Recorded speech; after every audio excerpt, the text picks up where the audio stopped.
Welcome to Talk Around Riyadh, the Wheel of Time showcast. I'm your host, Joe Perry, here with my co-host, Jen Isgro. How you doing tonight, Jen? I'm doing great.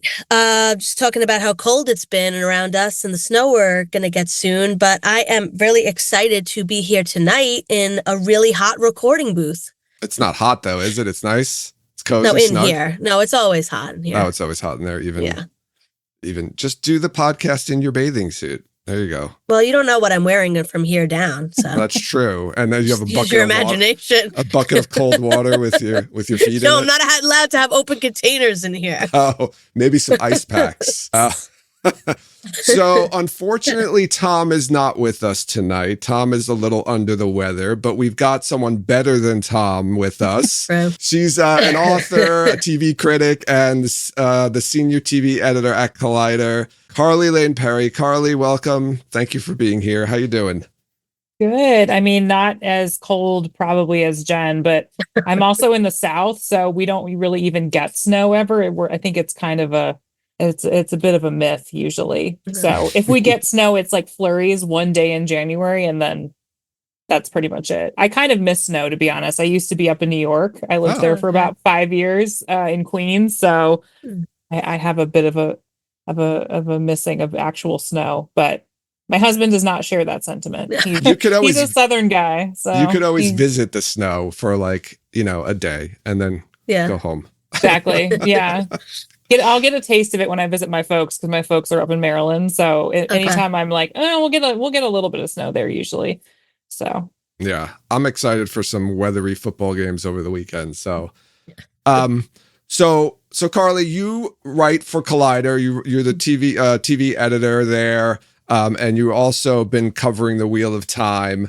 And you started watching the show, I'm assuming because of work, right? But you liked it so much that you decided to read the books? Yeah, I mean, so I became senior TV editor. I guess has it been like 2 years ago now? Because I started in news on the site and then kind of shifted over because the position became open, and I went, I would like that job, please. And was very fortunate to have colleagues that very much supported me moving into that role. And so they announced, there was going to be a Wheel of Time show. And if you were listening to the Dusty Wheel, you probably have heard a version of this anecdote already.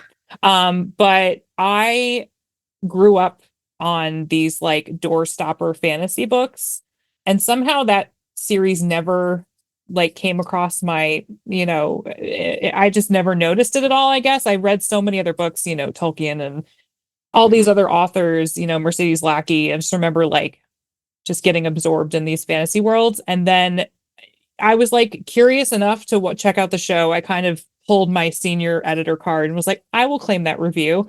And so started watching it and was thinking to myself, I probably am pretty predisposed to like the show, given my own background as a huge genre reader. I don't think it's a sentiment a lot of mainstream critics shared at the time. I remember the initial reviews coming out being a little mixed, and I was like, who doesn't like this show? It's great. I felt to a point I was kind of on an island with some of the other critics that were, sort of reviewing for different publications. I had a friend that is also an author and reviewed the first season and, had grown up with the books, reading them. So she was coming at it from a book reader's perspective. And I remember DMing her in all caps and exclamation points and, talking about characters and relationships and all that stuff. Cause that's really the pain sometimes of being a critic is you get to watch things early, but then you don't have anyone to talk to about it because most of the people that unless they're also a critic, hasn't watched it yet. And so I have had to kind of suffer in silence in a lot of ways, especially when it came to season 2. Because I didn't really dip my toe into fandom in season 1. I think I kind of peeked in on things on Twitter and I remember, I had interviews. I talked to the cast, kind of, they did we got to do fun episode postmortems. And so I got to talk to different cast members every week and Rafe for the finale, which was a really fun conversation. I always love talking to creators. I think they just always give really smart answers and they really just love digging into character, which is one of the things I prefer to do as an interviewer. And so I was just, season 2 was confirmed pretty early on, and I was like, I'm taking that review. Thank you. I don't care when it comes out. Like we're gonna put our name down. It's fine. And then, watching it, just being struck by how dark it was, and in a good way. It felt like a lot more mature of a season. But when it came to the books, I didn't read Eye of the World until after I'd watched all of season 1, because I think in my brain I kind of wanted to watch the show without having the books, a comparison like in my head. But then I kind of wanted to see like what they changed, how they adapted, what they had to condense. There was a lot they had to condense, and how you really have to make those decisions when you're adapting between two different mediums. I think as somebody who covers TV for a living, but also is a very big book reader, it's very easy for me to kind of straddle the line between like TV fan, book fan, and kind of see where you have to make those sorts of changes, where things that work in a book, a lot of introspection, a lot of like character internalization, you can't really translate that to an external medium. So like, what do you have to do to, make this as compelling for a TV audience as it is for a book reader? Yeah, it's not like one of those, sometimes when they turn books into like movies, they'll use a narrator, which it makes sense for that book or that, that show. But yeah, for this, you can't do something like that. That would be so strange. Yeah. So then I read book 1 after season 1, and then I read book 2 and 3 kind of alongside season 2. Like I remember watching, screeners and then kind of reading books like to kind of, and then in my head I went, well, they're going to adapt book 4 for season 3. I have to know where they're going. So then I went ahead and read book 4, which was really fun though, because interviewing the cast, like talking to them and kind of hinting at what I knew was probably going to happen for season 3. And then I could see like on the Zoom call, certain cast members knew what I was getting at with my questions, but they obviously can't say anything because of spoilers. So they have to give but they knew that I knew what was coming because based on, I think I told a couple of them I had read that book already. And then when I finished book 4, I was like, well, I have to read book 5. And so now I finished book 5. I know. I finished book 5 over Christmas. And now I'm on book 6. All right. Started book 6. We will do our very best not to spoil anything. We'll be on our best behavior, not to spoil up to that. So I have a question for you, like with regards to reading after you saw, right? Because I've read books that became movies and saw movies, and then I read the book afterwards, like, doing it 2 different ways. Did reading The Eye of the World after you saw the first season make you feel any different about the show? Did you like it less, like it more? Were there things you were upset that they didn't put in that you thought they should have? I think I appreciated the changes that were made more from the book. Like, I think there were changes that they made for the show that felt very smart.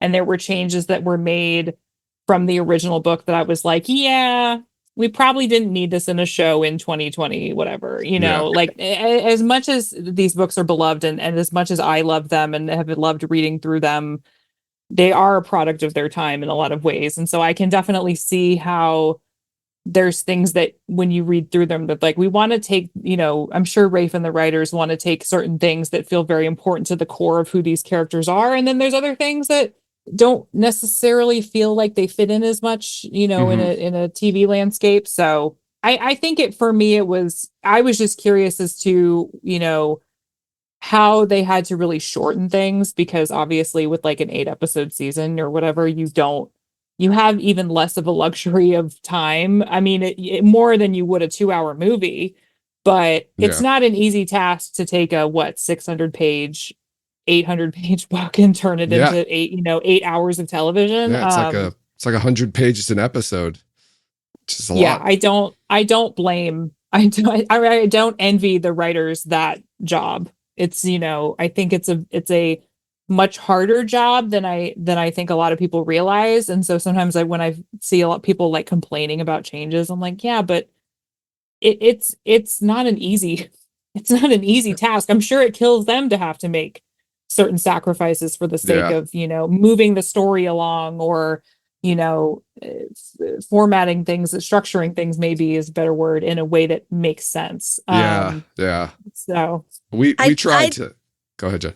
it's okay. I feel like when I read, like if I read Eye of the World after watching the show, I feel like I would be like, why are they still in Emmons Field? Like, Yeah. let's move. You know, like Oh, yeah. when you're reading the book, it makes sense. But then, like, now that you know, like, what else is going to happen, and it's just like, that's how I always feel if I read a book afterwards. I feel like I don't need all this backstory. Like the book, like the show will like get to the meat of like what you really need to know because they don't have as much time. So then I'm always like, come on, let's get to the good stuff. I actually like watching the show or the movie first, then reading the book, because I feel like I enjoy both of them very much in different ways, in the sense that, like, usually when you see a movie first, you like the movie, unless it's obviously a bad movie, but you know, I'm talking about like good ones. Like, for instance, Jurassic Park. I read that book way after I saw the movie. Yeah. And I love the book. And I still like the movie. And I don't like watch the movie and say, oh, they should have put this in there, or they should have put that in there. Mhm. I like reading the book, Jen, because I get all the extra stuff that I don't get in the movie. So it's like almost like but the opposite though. If I've read the book and then I see the movie, I never like the movie or the show as much as I liked the book. I don't know what it is. Something about it. Yeah, I don't know. That's how I feel like I feel like I wouldn't have liked it as much if I saw the show first. I don't know. I have to now go back and read it again after having seen. I don't think I've read it since I've seen season 1, so now I have to go. Oh, that's a good point. I never thought about that.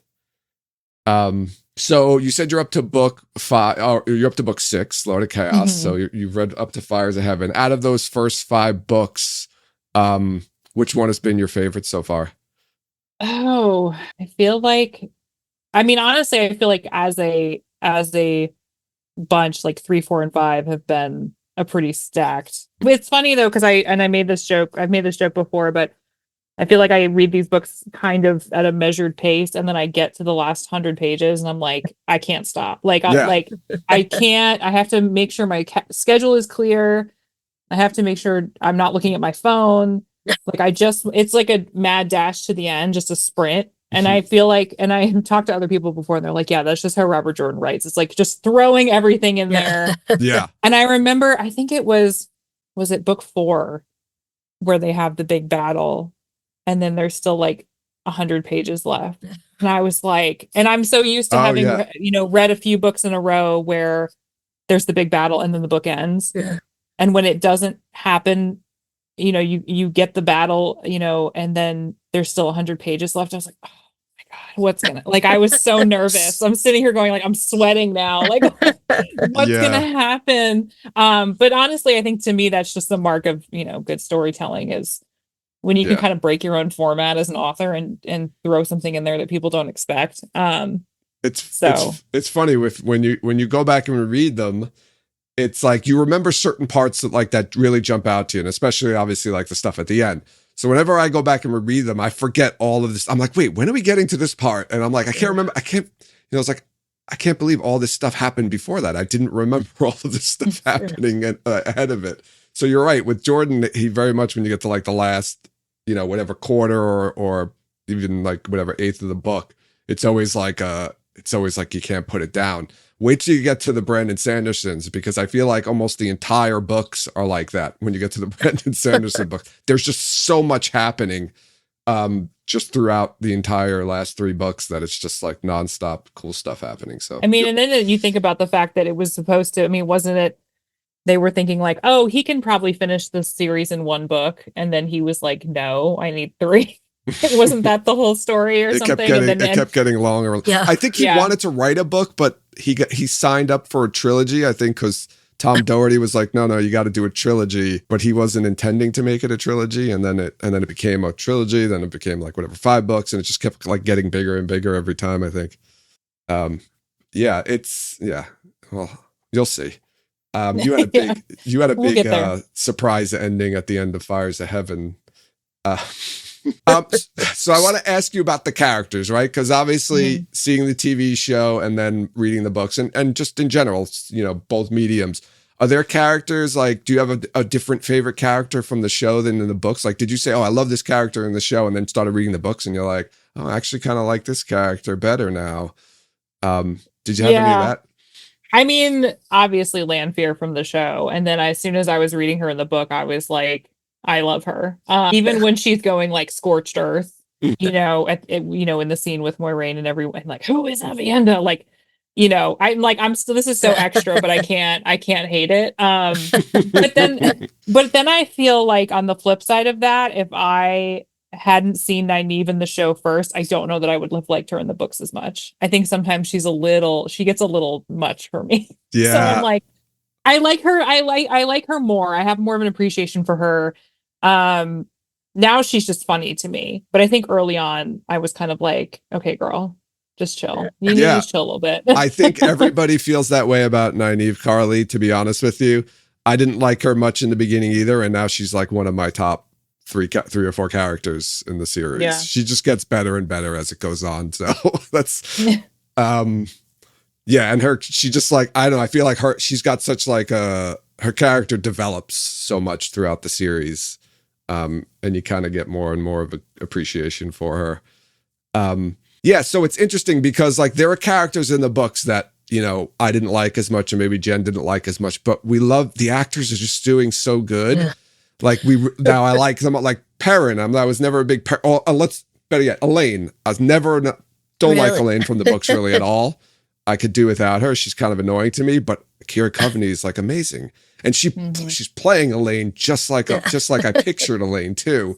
But she's doing such a good job of it that I can't not like it and like her. So yeah, Perrin, I was one of those where I feel like you can see Marcus Rutherford getting more comfortable in the role. I mean, they gave him more to do in season 2, but now having read, was it 4, when he goes back home to Two Rivers and that whole arc, like I was like, oh, I cannot wait for this, for him to get to do this. Like I think it was book 2 where I really started picturing the show actors while reading, which somehow didn't happen with season 1/book 1. Then by the time I got to book 2, I was like, oh, I'm picturing them all in my head now, like while I'm reading these. So now having read that book and knowing that Rafe has said season 3 is going to be the big Rand Perrin season, you know, obviously people who know the books know Perrin's like big arc, with going back to the Two Rivers and everything, which they brought us on set for. So being in the Two Rivers was like, I like had a moment of like, I'm in the Two Rivers right now. I'm gonna cry. It's fine. I saw pictures of everyone there. It looked amazing. Yeah. I'm not even mad that I had like a raging headache on the way back from Prague because of the time difference and the jet lag, because I was like, I got to go to the Two Rivers. I got to go to Tarvalon. And it was just like, you know what? My life cannot be topped in this year. But yeah, but knowing that that's where they're going for season 3, knowing that Marcus gets to do that storyline, like I was like, I think I told him kind of off the record, like I was like, I'm so excited for you, even though it's a lot. Like I think I remember getting to that part where he goes home and finds out what's happened, and I was like, this is so sad. It is sad.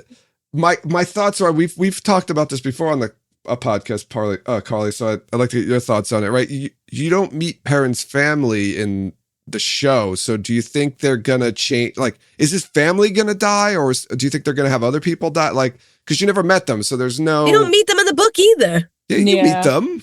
You do?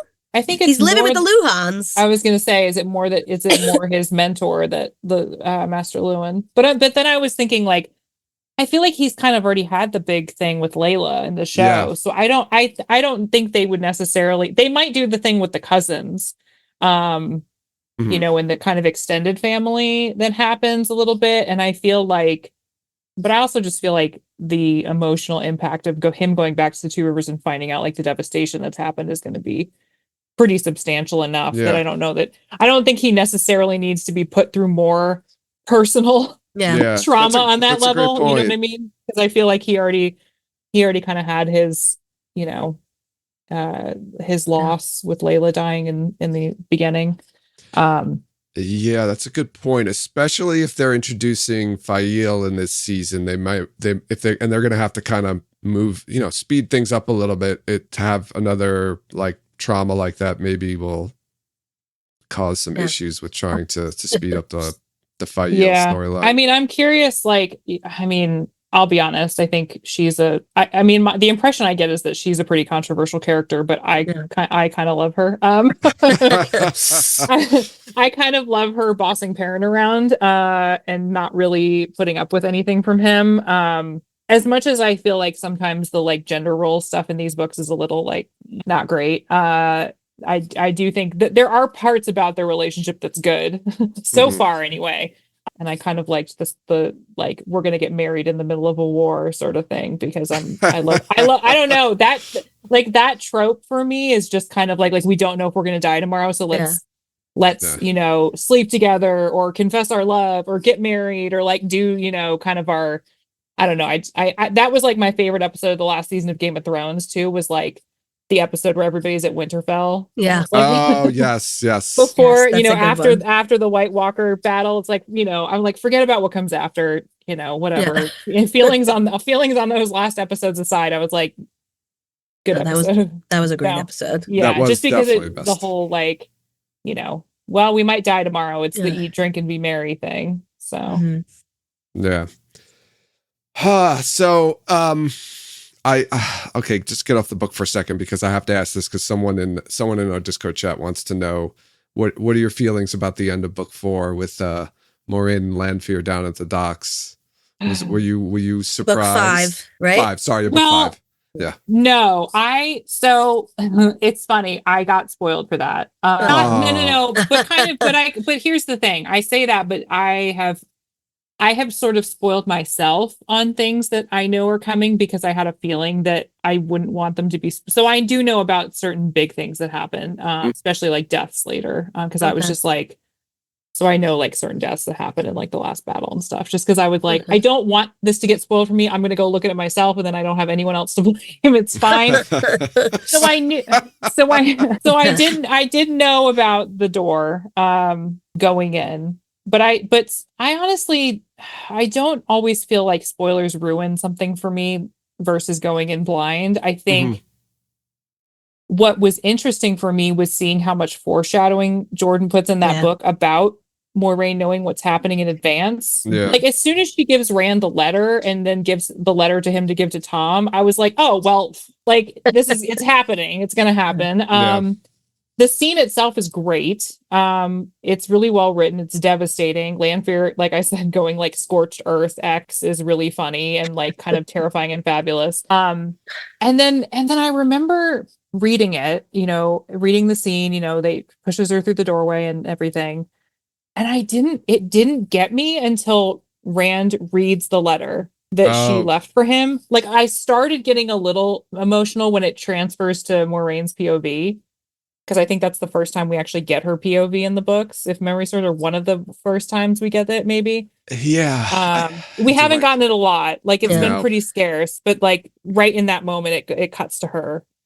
I was like, oh no. And then when I read the letter, when he's reading the letter that she left him, that's when I started the waterworks. I was like, oh, you got me, Robert. and poor Lan. Yeah. It was one of those things though. I laughed. First of all, I didn't realize that the prologue to Lord Chaos is like 75 pages. Oh yeah, it's one of the long ones. I'm only on like page 25, but I will say I had a hearty chuckle to myself when Nynaeve was like, well, Moraine died, but at least Lan doesn't have an Aes Sedai anymore. So, he's free. It was like, at least Lan's not her warder anymore, so he's free for me. Like I was like, oh my gosh. Yeah, she didn't like Moraine much, so no, she was like, all right, well, very sad, but Lan's open now. So although I don't think she knows as of this point that he's basically been like, I will sail away into the west and tell her I have gone and I will never return or whatever. Yeah, he's not in a good place. Definitely not in a good place after that. She has bonded me to another. I must go. And then pieces out. I'm really hoping that the show watchers who aren't who don't read the books don't get spoiled or look up stuff. And I'm just waiting for that scene to happen in the show. And for Yeah, it's like the, you know, like the end of the first season of Game of Thrones where Ned dies and people are like, whoa, wait a second. I thought this guy was the main character. They killed him. I remember watching all those reaction videos. Oh, they were priceless. And I had read the books before that, so I knew he was going to die. So I was very excited to see everybody's reaction when he died. Yeah. I mean, it was Red Wedding was another one I remember. Oh, like, yes. Yeah. People that knew the books were, you know, ready. Yeah. But yeah, we've tried, I know at Collider, we've tried to dance around spoiler stuff, just like book stuff and not be too, you know, not for people that are fans of the show and don't want to haven't read the books, like not to write anything that's going to be like, and, you know, here's what happens to everybody in the very end of the series. They all, you know, here's who dies. I was like, they all die, but that's not accurate. We have a friend that comes on to do like our show review episodes, and he hasn't read the books, but like he doesn't care to, and he doesn't really care about spoilers. But he's just like, you know, if you Google Randall Thor, it says Randall Thor is the Dragon Reborn. It's the first thing. So hopefully nobody watching the show in the first season is looking him up for any reason. Yeah, the mystery of like who is the Dragon Reborn, and everyone was like, well, and I remember hearing somebody be like, why is Rand wearing the hero coat? Who didn't know? Who didn't like? It was definitely pretty signaled pretty hard at the beginning. I think, you know, why is he the only redhead in the entire? Yeah. I think they tried as long as they could to see if like they would do a fake out, you know, and then they were pushing everybody. They were pushing Egwene and Nynaeve like super hard too. Yeah, then Matt, they were pushing Matt very hard. Yeah. Never really Perrin so much. Never. No. I do like the change though that they made from the books in making everybody from Two Rivers like Ta'Veren, like not just having it be the guys. So that's an interesting point, because I've heard the argument, and it doesn't matter to me either. I heard people got mad because they feel like it makes Egwene and Nynaeve more substantial because they are doing all of this without being Ta'Veren, whereas the other three boys, you can just be like, well, they're Ta'Veren, of course they can do all this stuff. So I heard people get mad about that, like they feel like it's diminishing Nynaeve and Egwene's characters because they're able to accomplish so much without having the, you know, the benefit of being Ta'Veren. So yeah, I don't know. I mean, there's also a part of me that's like, well, everybody kind of has their own like little powers. So I don't like, we haven't really seen Matt's yet. I mean, we did a little bit with Heroes of the Horn. Perrin, obviously, that was a funny note we got, because we'll get notes, you know, when we get screeners to be like, don't spoil this in your review. Yeah. And it was like, I'm sure I still have like the little bulleted note, but one of them was like, don't say Perrin's a wolf brother. You can't use any indication. Don't even hint that he, you know, has special powers. Don't.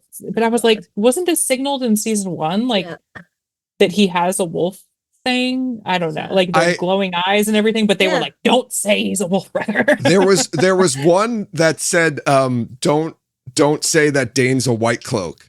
And I'm like, yeah. Remember that? I remember that one when we were watching the screener, and I'm like, I was trying not to read the bullet points because I didn't want to get spoiled on what was going to happen in the episode. But I remember seeing one that said, you know, don't mention that Dane's a white cloak. And I'm like, okay, what's this going to be? And then I'm like, he's revealed to be a white cloak like 5 minutes after they introduced him. I was like, wearing a brown cloak over his white cloak, only for the benefit of Perrin. Like for like 5 minutes, I was like, it's 5 minutes. Like he's being introduced. How is this going to spoil anything? I don't know. Whatever. I thought it was a weird bullet point too. There's also a part of me that's like, you know, even in season 1, and this show is based on a book series that's however many years old at this point. Like people can just Google, you know, if they. And you know, unfortunately, accidentally get spoiled on things, but like, you could very easily find out that Dane is a white cloak and that Perrin is a wolf brother. Like, it's not difficult to find. I think the first thing that pops up when you search any of the character names is like the Wheel of Time fandom wiki, which is full spoiler territory, and how I got spoiled on a couple things. But you know, that's fine. It was me willingly going into that territory for myself. There's a wiki or some sort of site, and I can't remember what it is, and if I could find it, I'll let you know. But when you go to the site, you click on like what book you're up to. So then when you go to any of the entries, it'll only show you like up to that book's worth of information. I can't remember what it was though. I'll have to look it up though. It was pretty cool, I thought, for people who were like, getting into the books and reading them if they want to look stuff up without spoilers. Because I mean, like when I started reading it, I think Path of Daggers had just come out, which is book 8. So like I would read, like you couldn't get spoiled. So you can go on and look up just like anything you wanted to without getting spoiled, which is, I guess, the benefit of reading them as they're coming out. But afterwards, you've got no shot. You can't go online. You can't Google anything without worried about getting spoiled.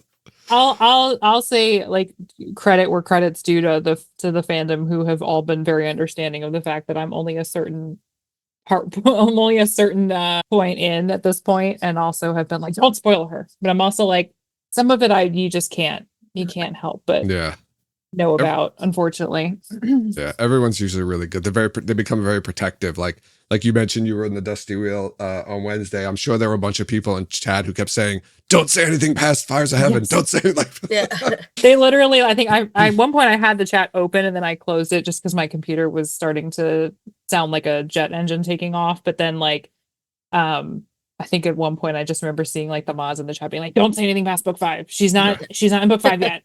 She hasn't even started book 6. Don't talk about book 5 stuff." And I was like, it was fine though, because we were mostly talking about show anyway. So it was like, and things that happen, and with Leandrin and Nynaeve, which I was like, well, and they both have pretty substantial arcs in the books that I've read up to.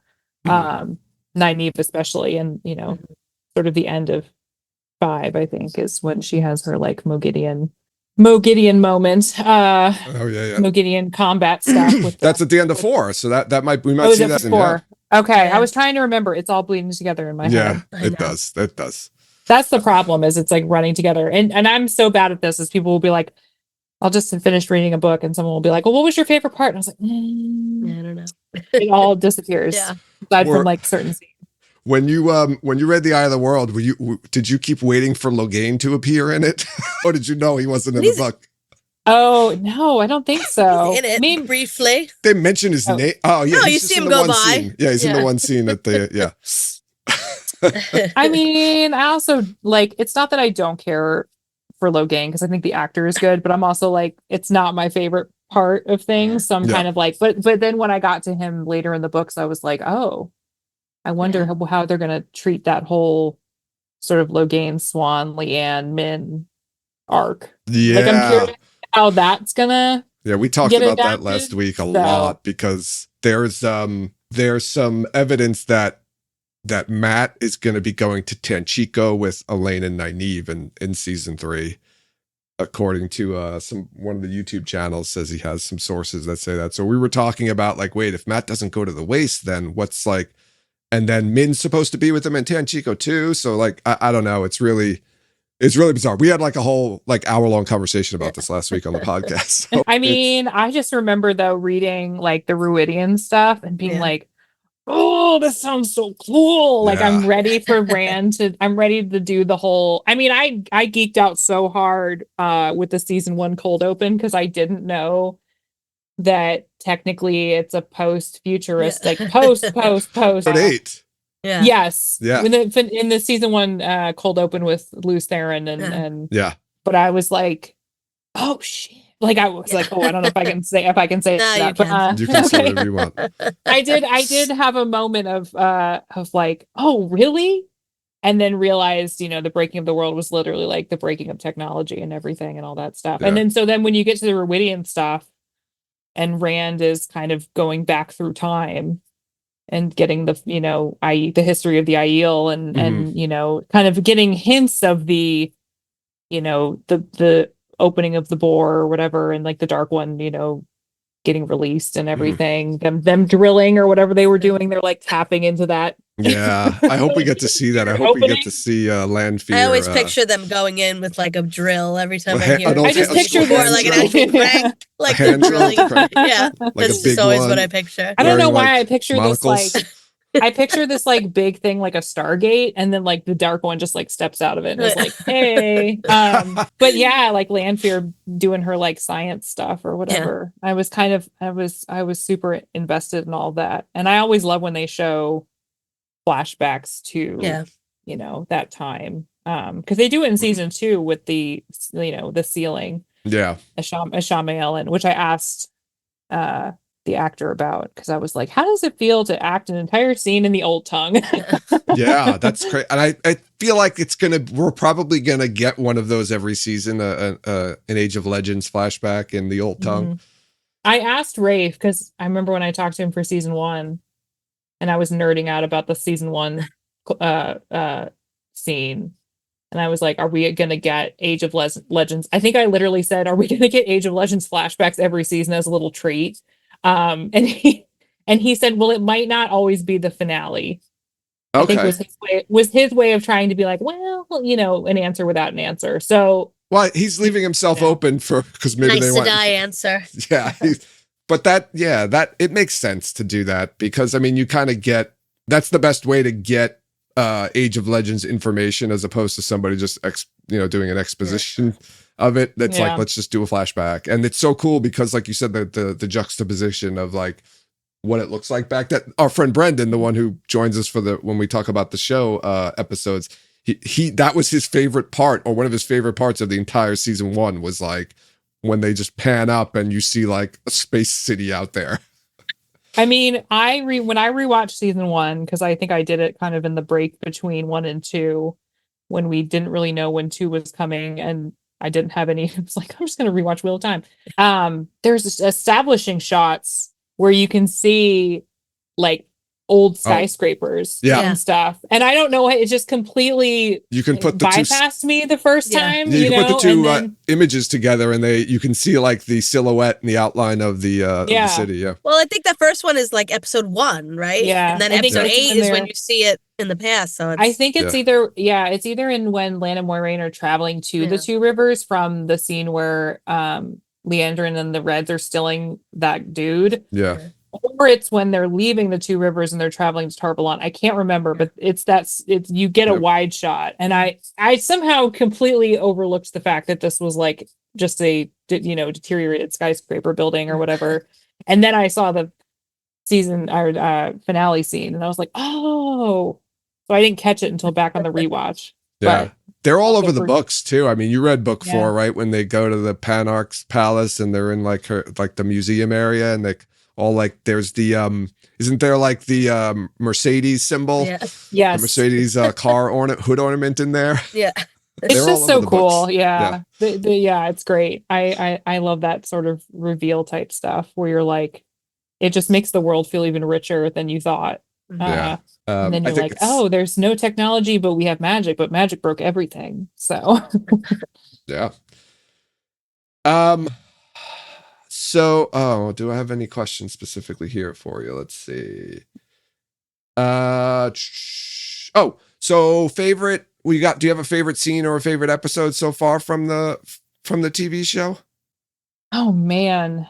I remember the very first scene that I kind of was like, oh, I'm going to love this show. It was when the Trollocs attack the Two Rivers and Lan and Moiraine are fighting, and she's weaving and he's sword fighting around her, and they're kind of moving together in sync. And I was like, oh, I'm gonna love this. So you don't get that in the books, that scene. That happens off screen in the books. Right, because it's all Rand's POV, right? The first one. So it's like anything, including the Lan and Nynaeve stuff, is kind of in the background of his perspective, which is very funny. It's like Rand being like, what are they doing over there? I don't know. It's and like it's not dawning on him that they're clearly attracted to each other. Yeah. That was something that I think we just knew, like Rafe's going to put that in. Like, we're going to see what's going to be happening, like in Edmund's Field with Moiraine. We're going to see her channel or whatever. And I think there was even when they had the table read video, there was like a line or something way back when they released that table read. What was it? Oh, Matt said something about the fireballs. She shoots fireballs or something like that. So that was so awesome. I still think that might be the best like fight scene so far. Well, the best big fight scene so far, I think, in the show. But I have a feeling they're going to top that in season 3. Yeah. Yeah. Because season 2 was like, it was just really scattered. and everybody was kind of off fighting in different places. Although I will say, I just love watching Rosamund Pike do the channeling motions, because I think she always just makes it look so gorgeous. And you know, and talking to Daniel, you realize how much work goes into it, because like she has a movement coach, and then he has a stunt team, and like he and his stunt guys will come and talk with her and her movement coach, and they all kind of figure out like what they want to do and how they want to do it all together, so that they can be like in sync. And it's just, you just realize how much work goes into it. But yeah, I mean, I nerded out over this too, where it was like the juxtaposition of the first fight that they have against the Fades in the premiere of season 2, where it's just their you know, connection is broken and they're not in sync, and like it's in the dark and you can't see what's going on and everything. And then it cuts to the finale and it's like they're reconnected and they're in the light and everything is back, you know, and everything is good again. And there was like, there's such a great parallel in those moments. And I was like, man, I wish I could have talked to Rafe about it, to be like, was that intentional? Because it kind of felt like a very interesting, like, you know, darkness and not united, and you know, they're not in a good place, and they both almost die, and then in the end it's like everything's, you know, they're strong again, and you know, and you can see everything, which isn't to say you couldn't see anything in the earlier fight scene, but no, but it just feels, it feels a little bit more urgent, I think, just because of, you know, Lan's obviously getting lit up. The Fades. I was very surprised and excited to see that they used the effect of like the Fades moving through the shadows, because that's something I didn't think, and I think we might have talked about it too, like that we thought they might not do, just because it might be too much like special effects, and what, you know, let's spend the money elsewhere, you know, something a little bit more important. But they did it, and I was like, oh my god, it looks so cool. It looked exactly like how I imagined it, and especially when they go back to it later on with Rand and Celine when they're sleeping outside and the Fade kind of just appears out of the shadow.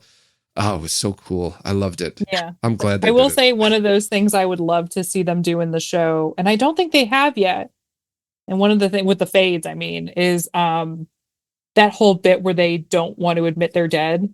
Yeah, like they have to like accept that they're dead. They haven't really done that yet. Like the whole off. Yeah, and then even they thrash around. Yeah, they thrash for like 6 hours until the sun goes rises down. Yeah, and it's kind of I remember reading that. I think was it 2 or 3 when there's the attack and at the stone, and it's like they have to accept that they're dead or something. I just remember that it's so creepy. Yeah, it's the beginning of no, it might be the beginning of book 4, right? Oh, maybe. Yeah, that's the stone. Yeah. That's where Rand tries to... It's all playing together. Bring the girl back to life. Where Rand tries to bring the girl back to life. Oh my gosh. I wonder if they're going to do... I wonder if we're going to get that. I mean, that's going to hurt me. But yeah, just that I just remember thinking that was so creepy, though. That like they have to accept that they're dead, otherwise they won't die. Yeah. And they just like, thrash around on the ground like for hours. It's Yeah, you're right. I was wondering if they're going to do that too. And I was like, it's okay if they don't do it. Yeah, they could do that in they could do it in Two Rivers in season 3. Yeah. Well, that's true. They just get like a wide shot and you just see them like I was gonna say rolling around in the the battlefield or something. It could be a season 3 thing for sure. Yeah. We'll see. I kind of now hope that they don't, because they didn't do it in the last season. So like it would, I don't know, to me it would be like inconsistent. Yeah, maybe. They accepted they were dead already. It's fine. Yeah.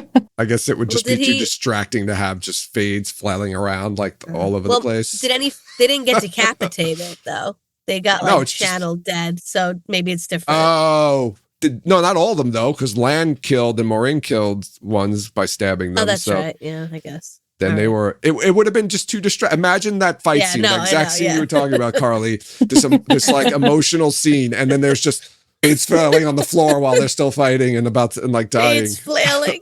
Yeah. Oh boy. It would just be let's just try one take with that. I'd love to see that, like an outtake of them just like just the stunt guys, just writhing around on the ground. Let's just try it once. Oh, I would have done it.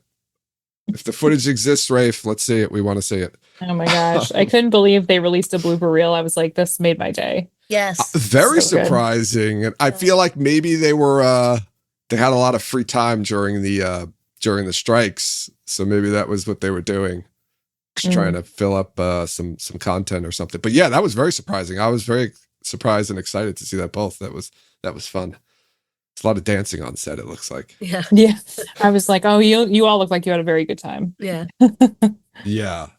Yeah, I think all the actors have talked about that too, like how like they have a lot of fun doing the show and on set and whatnot. So that's always good. You can tell that they all have pretty good chemistry, and they all actually like each other, because you'll always see pictures of them like hanging out on social media, which I think helps the show itself.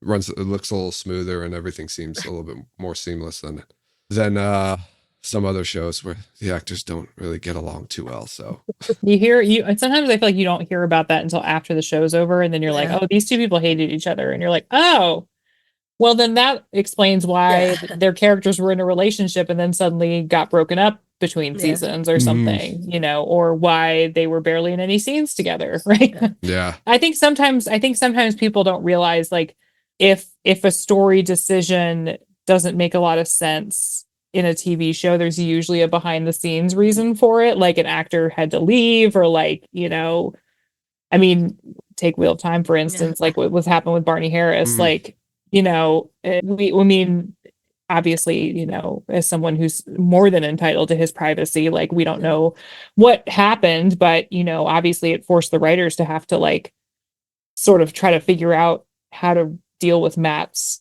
storyline. And again, like, an unenviable job to figure, especially during like the pandemic and everything. So yeah, it's hard when things happen, off screen that, you have to basically just adapt to. Like, I've heard all kinds of stories about, the aforementioned, actors who don't like each other, and then they have to, like, write this, or that somebody, gets a job on another TV show, so they have to write them off, even if it doesn't make a lot of sense for them to be written off. It's because they, are moving on.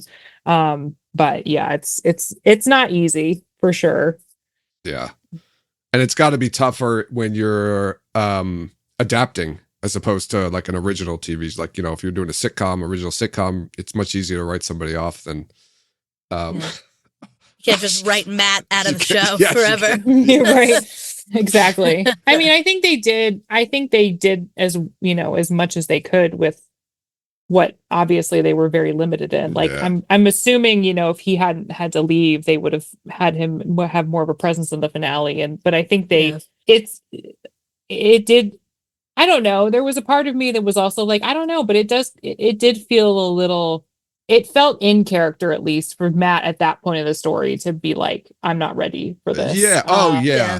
I agree. It was just that end of that end scene where they're like, Matt, and he's just standing there staring. Like, obviously they had to edit some footage together, but I mean, I guess they did what they could. But yeah, and you could also tell, like, especially in the last episode, like, you could tell, like, those scenes with Perrin and Pad and Fane, and that was probably going to be Matt, my guess, instead of Perrin, and maybe Perrin was going to do something else. And obviously they had to change the very end, like with all the girls channeling and the burning out, because I'm assuming they wanted to do something different, more like the book and the battle, and then they had to change that. So I can't imagine how tough it was to just... Yeah, I mean, I did ask Rafe, because I was like, obviously in the book it's very much like Rand and that's it in the fight, and I think he was like, well, we wanted to give everyone a little more to do.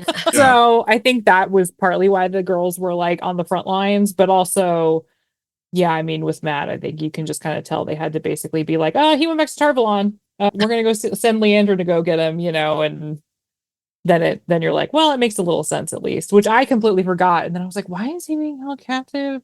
And I forgot that it was because Moiraine, they wrote in the whole thing of Moiraine having to basically have him picked up. Yes. I think, like, I've said this before on our show, but I think if you had to pick an episode for him to leave after, the episode where they, like, go through a door was like a good episode. Yeah, travel rather than like place, between 3 and 4 or something. Like, how would you explain his disappearance? Or 7 and 8, whatever. Like, yeah. So I was like, well, I guess it kind of worked out in their favor if he had to go. This was like a good spot to get him out. So yeah. And I think we even picked out some potential scenes that they added in earlier that episode that probably weren't originally there to kind of lay the groundwork for Matt not going with them. So those, I think, were those went pretty well. Yeah, just that end. That was tough to watch that scene. I'm not gonna lie, especially knowing, having read the books already. Yeah. But it was good to know that, we had the warmth in our hearts that he was coming back. And he would be back next season. Were you some of the I think I say episode 7 is probably the episode in the second season that I was the most like I had to stop. Like I was watching it with my wife and she's never read the books. But I think in episode 7, I think I paused it 3 times and said, "What the fuck is going on?"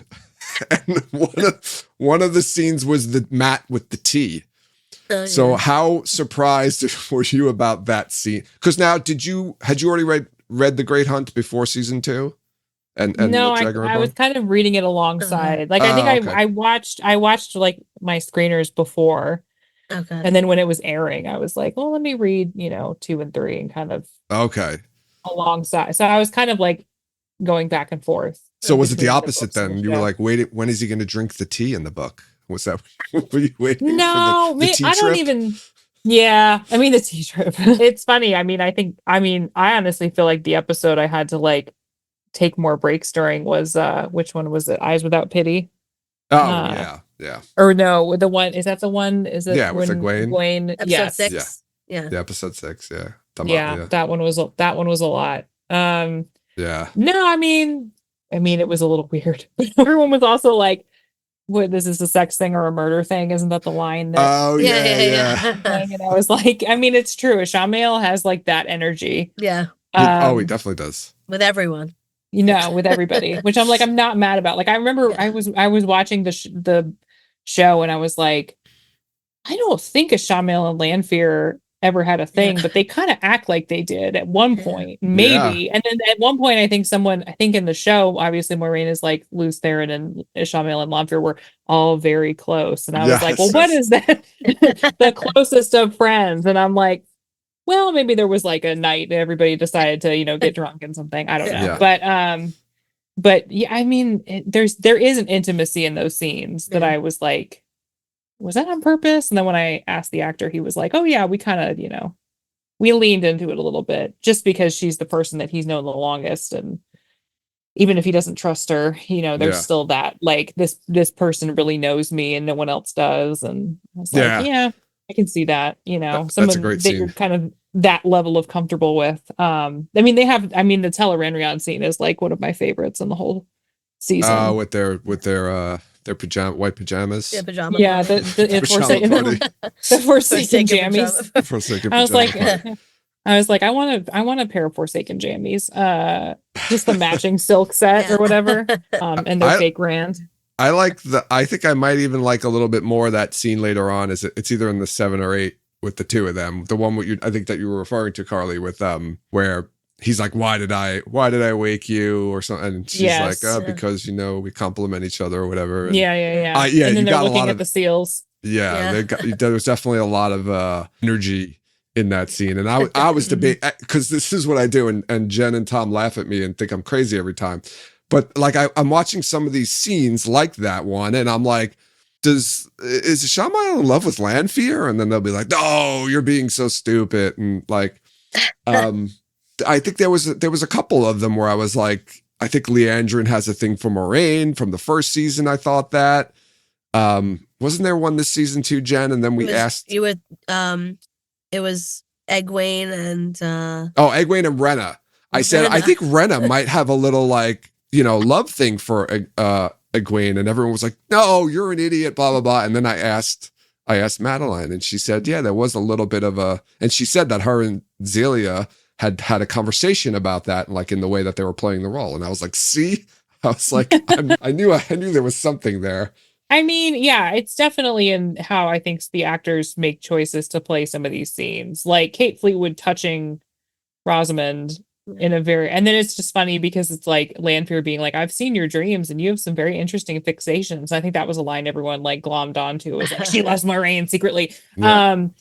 But yeah, I mean, it's fun to kind of see that the actors are clearly making some of these choices to like, have this kind of weird shared intimacy thing. Because I do think you can tell in the scenes with Egwene and Rena too. Like I think Rena is like so impressed by Egwene and probably a little scared of her, but also is like, I don't know, yeah, maybe a little bit like there. I think at one point I read some interview that they were like, yeah, it's definitely something. There's some kind of connection, and it's probably a lot of it is because of the ADOM, and like you can feel the other person, and there is an intimacy to that.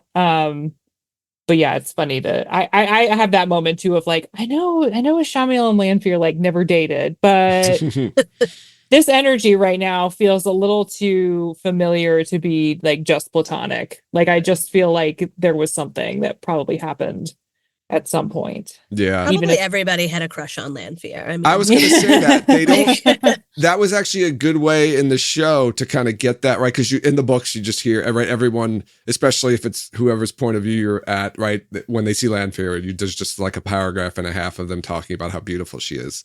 Mm-hmm. So I think putting in a scene like that where that didn't happen in the books kind of gives everyone the idea that like Lanfear is kind of easy to fall for. So we might see it later on, maybe with some of the other characters. Who knows? It was very funny to me reading the books, and there's a moment, again, I'm not going to remember which book it is, but she like drops her shielded appearance in front of Rand, and he's like, oh no, she's even hotter. Yeah. Like he's like, oh, so she's shielding herself to look less hot, and her real face is even hotter. Yeah. Like, oh no, I'm in trouble. And then so that's why it was so funny doing like cast interviews too and talking to Yosha, because he was like, oh yeah, like, because I asked him about Lanfear and I asked him about Elaine and about like Rand and Elaine's little meet cute, which I know everybody was calling like the Little Mermaid moment, because she's like backlit by the sun and everything. And he was like, yeah, every time Rand meets a woman, he's like just in awe of how beautiful this is, like whoever this woman is. And so we kind of wanted to do something like that with Elaine, to be like, this is an important person, I think. But it's true. It's like Rand, there's so many times in these books where Rand is like, I can't kill her. She's a lady. Yeah. Oh yeah. I can't kill her. I mean, that's why he can't kill Lanfear in the door scene, right? Yeah. And Moiraine knows that. So yeah, that's an interesting part of I this love character. the Elaine scene too, though, where like every other time she introduces herself to someone, it's the daughter of Andor or whatever, and it's like, who are you? Elaine. Yeah. Like, she forgot she was the daughter heir in that moment. You can call me the future Mrs. Randolph Thor, thank you. Yeah. one of many. It was so funny. I was in a work meeting recently talking about Wheel of Time, and I'm like one of the very few people on staff that even like really follows the show. And someone was like, doesn't Rand end up with like 6 girlfriends? And I was like, you know what? You're not far off. No, not too far. There's several women. Yeah. He's a ladies' man. Yeah. It's not as good as Perrin or Matt, though. They would know what to do. Oh yeah. So you've got right. You know about that in the books, right? They always the 3 boys always talk about how the other one's better talking with girls. So Matt would know what to do in this situation. Yeah, he'd know what to say. Yeah. Omar from the WatchSeries.com, he was interviewing the cast, and he asked that of Yosha, Marcus, and Donald. He asked all of them like, which one of you is the best at talking to girls? And he asked all 3 of them the question. It was pretty funny, because I don't think Yosha knew because he's read all the books, but I don't think Marcus and Donald knew what he was talking about. So it was kind of funny though, listening to or reading their responses on that. Yeah, I've asked a couple of cast members like, how far have you read in the books? I think Yosha's the only one who's read the whole thing. Yeah, he's on a reread, I think he said. Yeah. And then Donald was like, well, the time between me getting cast and being on the show filming was very tight. Like the window was very small. So he's like, I read the fandom wiki to get me caught up to speed. And then he said he went back and read after like filming. But a lot of people I talked to, like I talked to Elo Smart and Kira, and they both said that they don't want to read further than where they are in the show. Mhm. So like they use the books as like little, you know, appendices or whatever, like kind of an accompaniment to scripts and stuff. Yeah. And Kira was like, I'll put little book quotes in my scripts and stuff. And I was like, oh, you are so cute. Like she's just like, you know, I'll put little references to the book like in my scripts. I'm like, I think they mostly kind of use them for like added characterization and but I can totally understand like not wanting to go too far because you know, not out of a desire necessarily not to be spoiled, but just not to get so far ahead of where your character is mentally that like that might impact your performance potentially, you know. So I understand that. Yeah, I don't know if it was me, I don't know. I guess I don't know if Yosha intended to go. That's a question I like to ask him. Like, did he intend to go all the way, or he just like got really wrapped up into it and just couldn't stop reading? I wonder. Yeah, I mean, we're all. I mean, I'm there right now. Like, I'm like, well, probably going to finish in 2024. We'll see. But yeah, I can't say I blame him because I think once you get to a point, you're just like, and some people just want to know, you know, they want to know like everything about the character. So, yeah, I know he already kind of spoiled some things he's looking forward to do, like parts of the book series ahead that he's looking to do. I think he's mentioned in some of the interviews. And don't say all of them. I'm not going to say any of them. Okay. I thought you were about to. I definitely saw some. No, I saw quotes making the rounds, like the box, and I was like, I'm not going to look that up because everyone seems to be making a point to not say what it is. So I was like, well, I won't look it up willingly. I'm sure I'll get there. Yeah. But he did make, I know, reference to a couple of things. I'm not going to say any of them. I'm just saying. Okay. I don't think anybody would know. Like, he didn't spoil anything. He just mentioned like very, you know, like a scene with this person, and like you said, the box. Like nobody's going to know what they are unless they read the book. No. So he was good and not spoiling too much of that. It was funny though because I interviewed the cast before season 2 came out because they were doing. Well, it was. The strike at that point was imminent and they knew that it was probably going to happen. It was only a matter of time. And so we got invites to talk to the cast before season 2, but it was very like, okay, you got to get in here, got to do it. You know, the strike's going to happen. So we want to get everybody. And I talked to Yosha and Rosamund and I didn't print this in my interview because it was a huge spoiler, but Yosha actually slipped when I asked him about Celine, knowing who, you know, on my end, knowing who she really was, he completely slipped and was like, well, Lanfear is, and then like looked at Rosamund like, and I was like, it's fine. Don't worry about it. Like, I got you. We're not gonna, we won't print this. It's no big deal, but it was very funny. I think it must be a little bit difficult for him though, to not accidentally spoil anything. Yeah. I think I did. I've done it many times. So it was hard for them to like be interviewed about season 2 when a lot of them are like almost, if not already finished with season 3. I was going to say, I remember when we spoke to Marcus, he said something like, yeah, when we filmed that season. And I'm like, he's like a full season ahead of us. Like he's done with season 3. Yeah. So he's got to like think back now and not say anything about what he just did. Like, I was going to say, I think they were working on 2 when season 1 was coming out, right? I think they were like, or they were about to, so like they were already filming, when the show, because Ayula said she started filming for season 2 like a few weeks before season 1 aired. Yeah. Then I'm like, season 4 when? Season 4 announcement when? Just tell us it's happening. That's all. Just tell me, it's fine. Amazon, if you're listening, you can just slide into my DMs. It's fine. I won't tell anyone except Twitter of Time. That's just the fans. Amount of people. That's so you mentioned before you just I think at the very beginning that you like dipped a little bit into the community. Have you gotten a little further into it on Twitter of Time and such? Oh yeah. I mean, I think the fact that I'm like talking to both of you is probably proof of that. But yeah, I mean, I think I wrote my very silly little piece about the Forsaken, which got a lot of reaction, which was funny. That's and then article. some reactions, some reactions from like very concerned people that didn't realize it was a parody, like that they thought I was being serious, and the whole thing wasn't tongue in cheek. Like, I mean, let's be honest, it's like book cloaks that were like, I'm very concerned for your like mortal well-being. And I was like, thanks, but it was a joke. It's clearly. Yeah. But always Twitter is like the worst place for nuance and like, humor. Yeah. And then, getting to do the set visit for season 2, which was kind of a different experience too, because of the strike, they weren't allowed to have any cast or writers promoting, so it was all below the line folks, crew and So directors, costume right? people. Yeah. And directors and costume people and stunt Stunts. people. Yeah. So but even just getting to be there, I was like, oh, this is like the height of my nerding right now, or at least I thought. Did you get to drink at the Winespring Inn, or did they serve food there?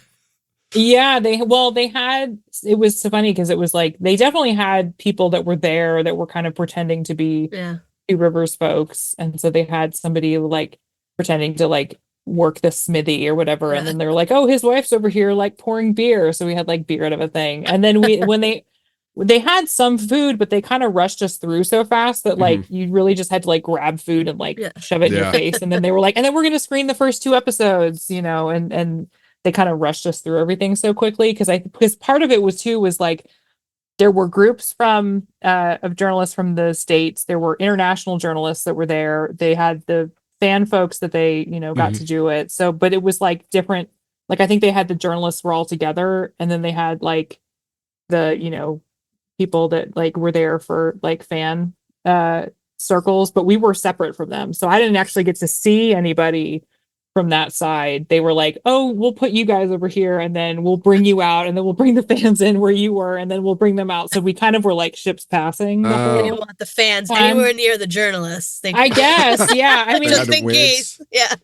I saw people, we kind of were like crossing paths on the set, and I saw a couple of folks that were there, after the fact, but we had like different screenings and everything. So I guess they kind of, I think they wanted everybody to just, I think they were trying to keep everybody organized, and it would have just been too many people. Yeah. Because they literally had a publicist like assigned to just kind of round up the US journalists. And then they had one whose job it was to round up the international folks. And I think it was just more that they wanted to make sure that no one like wandered off or whatever. We all had to get like checked when we were getting into cars and things. So it was just, I think it was just more because there were so many people that they and you're out in the open and someone's gonna wander somewhere. Like I might have tried to hide on set and just stay there and live there. I mean, they were definitely filming there, and I'll be in the scene.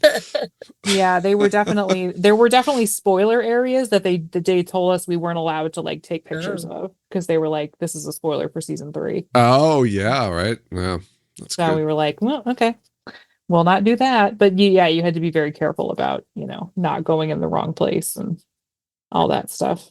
Oh, wow.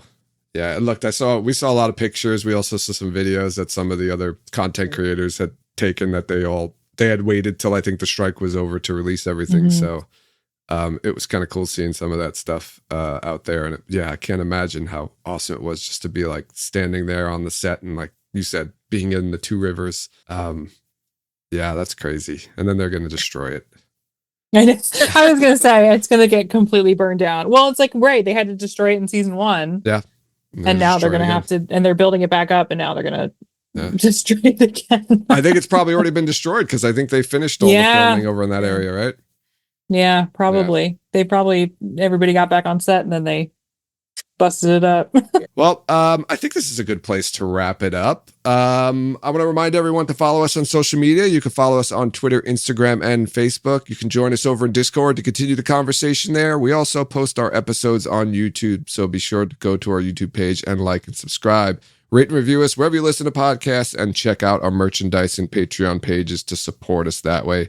Carly, I want to thank you so much for coming on to the podcast. It was great having you. Is there anything you want to plug or anything you want to tell listeners about? Yeah, I mean, if anyone is still using Twitter, I know it's kind of a fun place to be these days. Thanks, Elon. No, but I'm there on under my name. Well, it's my maiden name, but Carly Lane.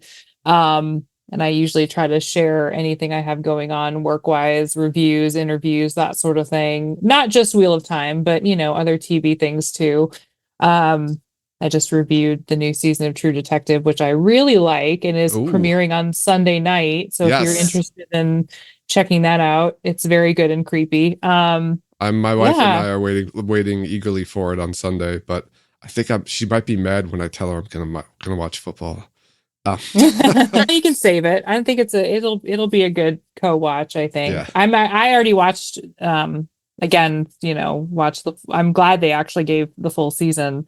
Oh wow! Critics. They don't always do that, and it's one of my pet peeves as a critic. If I don't get to see a full season, I feel like I'm like, how can I give a good review if I haven't seen how it ends? But yeah, they gave us everything. But my husband hasn't seen it, so I'm probably gonna just rewatch it and try not to hint at anything that I've already seen. Be over in the corner, just be like, watching his reactions or something from the other side of the couch. I'll put the link to Carly's Twitter account in our show notes. I will say Threads seems to be getting a little more popular. I'm noticing a lot more activity on there and people are jumping on there. So I don't know. Maybe that's I'm on Threads. I am on Threads. I'm on Threads, I think, as Carly Lane Perry. And then I'm also on Blue Sky. I was like, well, I might just go ahead and snag all my names everywhere in case something happens to X. I refuse to call it that, just on principle. It's a terrible name. We got to invite Jen to Blue Sky. I created an account, but I haven't done anything with it. I just created it. I've never even been on there. Does it look like Twitter? Yeah, kind of. All right. A little bit. Yeah. Similar-ish. Yeah. Okay. That was too much. I was like, I can't do all these social media sites. No, I can't either. It's too many. Jen, is there any final thoughts you want to share before we say goodbye? Just stay safe this weekend, everyone, if you get a snowstorm, and stay warm. Yeah. And Tom, feel better, and Tom. Thank you to Carly. Sorry. And feel better, Tom. All right. Thanks, everyone, for listening, and you'll hear us next time.